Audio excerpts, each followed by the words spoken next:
জাগো বাহে তিস্তা বাঁচাও। তিস্তা বাঁচানোর এই দায় কি শুধু তিস্তাপাড়ের মানুষের নাকি সমগ্র বাংলাদেশের?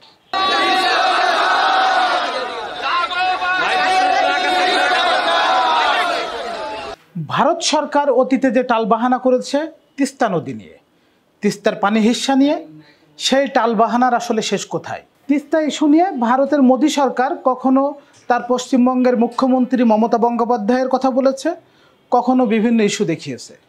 আর এদিকে আমাদের বিগত সরকার শেখ হাসিনার সরকার তো মোদির বিপক্ষে কথা বলার কোনো দুঃসাহসী তার ছিল না। মোদি যেভাবে চেয়েছে সেভাবেই তিস্তার মানুষের ভাগ্যের পরিণতি ঘটেছে। এই টানাপোড়েনের মাঝে চীন যখন তিস্তা মহাপরিকল্পনা বাস্তবায়নের প্রসঙ্গে কথা বলল বা বাস্তবায়ন করতে চাইল, তখন ভারত সরকারের আজ্ঞাবহ হাসিনা সরকার সে প্রস্তাব থেকে দূরে থাকলো। কারণ এখানে খুব স্পষ্ট যে ভারত সরকারের স্বার্থ নষ্ট হচ্ছে। তিস্তা মহাপরিকল্পনা যদি বাস্তবায়ন হয় সেক্ষেত্রে ভারতের স্বার্থ ক্ষুণ্ণ হবে। আর এ কারণেই তিস্তাপাড়ের মানুষের ভাগ্যের বদল হয়নি।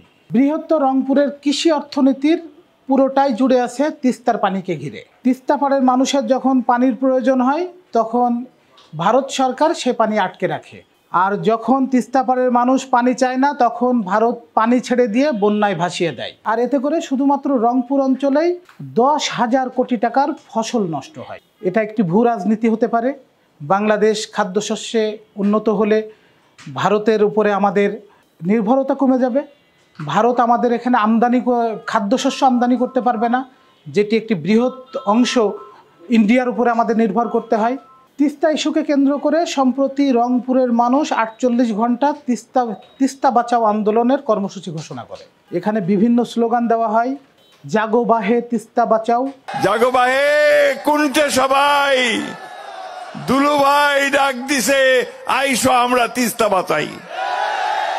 তিস্তার পানি দিতে হবে, দিয়ে দাও, তিস্তার পানির ন্যায্য হিস্সা চাই, তিস্তা মহাপরিকল্পনার কাজ শুরু করতে হবে। এরকম নানা স্লোগান, প্ল্যাকার্ড, ফেস্টুন, ব্যানার নিয়ে তিস্তাপাড়ের মানুষ 48 ঘন্টা কর্মসূচি পালন করে।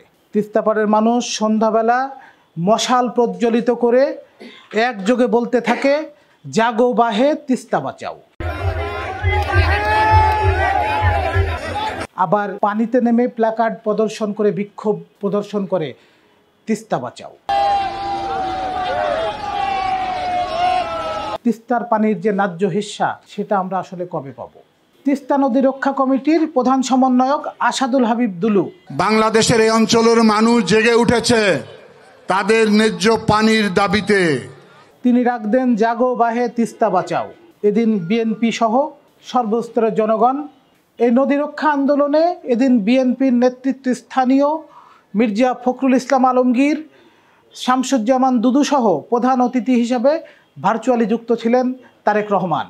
প্রতিবেশী দেশ ভারত যদি পানির ন্যায্য হিস্সা না দেয় বা দিতে যদি দেরি করে, তিস্তা চুক্তি করতে অনীহা দেখায়, তাহলে দেশ এবং জনগণের স্বার্থে, জনগণকে বাঁচাতে, কৃষিকে বাঁচাতে, কৃষককে বাঁচাতে, নদী বাঁচাতে, নাব্যতা রক্ষা করতে, তিস্তা সমস্যার সমাধানের জন্য আমাদেরকেই আমাদের বাঁচার পথ খুঁজে নিতে হবে।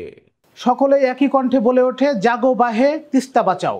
কিন্তু তিস্তা বাঁচাও এই আন্দোলনের দায় বা এই আন্দোলন কি শুধুমাত্র বিএনপির? তিস্তা নদী যেহেতু আমাদের সাথে মিলেমিশে একাকার, আমাদের ভালো মন্দের সাথে মিলেমিশে একাকার, তাই তিস্তা নদীর ন্যায্য হিস্সা আদায়ে সারা বাংলাদেশের কণ্ঠ হওয়া উচিত এক। সকলেই যার যার জায়গা থেকে সমান তালে একযোগে বলা উচিত, জাগো বাহে তিস্তা বাঁচাও। যে তিস্তা নদীর সাথে বাংলাদেশের মানুষের ভাগ্য জড়িয়ে, বাংলাদেশের কৃষির ভাগ্য জড়িয়ে, বাংলাদেশের কৃষকের ভাগ্য জড়িয়ে, সে দায় কি শুধু বিএনপির? শুধু কি দুলুর, ফখরুল ইসলাম আলমগীরের? শুধু কি শামসুজ্জামান দুদুর? এ দায় বাংলাদেশের, বাংলাদেশিদের। বাংলাদেশ রক্ষা করতে হলে তিস্তা নদীর ন্যায্য হিস্সা চাই।